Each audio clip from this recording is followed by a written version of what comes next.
After 7 games on the road, the Tucson Roadrunners returned to the Tucson Arena to host the Abbotsford Canucks in a Pacific Division matchup that does have playoff implications. Heading into this 2-game set, Abbotsford were 8 points ahead of the Roadrunners, and Tucson had a massive opportunity to close that gap. One more fun thing to note is that this was a matchup between the Ratu brothers, Aku Ratu, who was drafted by the Arizona Coyotes, and Atu Ratu, who was drafted by the New York Islanders. With that note out of the way, let's jump right into the goal-scoring summary.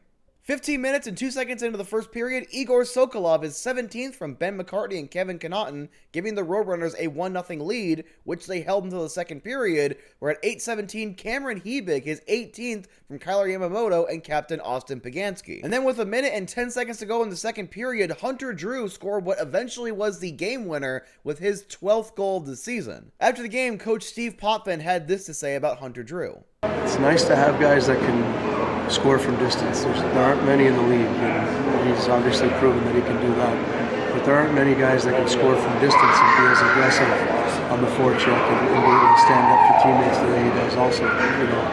He's one-of-a-kind type commodity sometimes, you can say. He's a guy that can stand up for his teammates and score at distance, and we'll see that.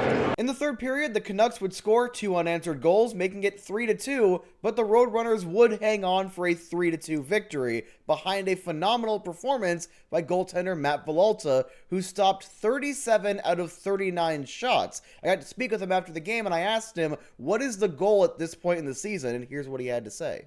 The next thing is, tomorrow night's game, and you can't get too far ahead of yourself, especially in a long season, and especially where we're at right now.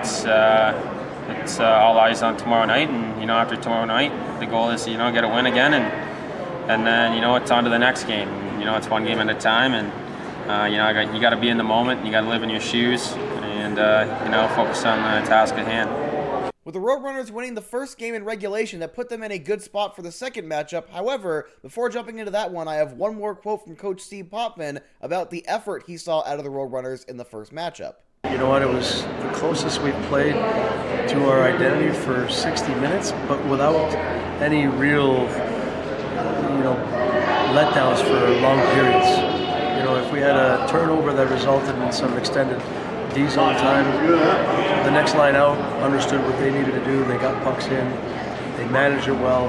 Actually, when we scored, the line that went out before the line that scored really put them in a good position. We've been talking relentlessly about that, and I thought obviously our guys executed the plan well. The rematch between the Roadrunners and Canucks was much closer last night. In the first period, you had goals by Ben McCartney, his 8th from Walker and Yamamoto on the power play, and then Max Sashin, his 7th, with about 17 seconds to go in the first period. In the second period, 3 minutes and 47 seconds in, Austin Pagansky, his 12th of the season from Maverick Lamoureux and Cameron Hebig, for Jonathan Lekaramaki with his 18th of the season from Linus Karlsson and Sammy Blais on the power play, tying it right back up. Before, with about 5.5 minutes to go in the third period, Cameron Hebig, his 19th from Aku Ratu and Robbie Rousseau, making it 3-2 heading into the third, where Linus Karlsson scored his 16th, tying the game up and sending it to overtime.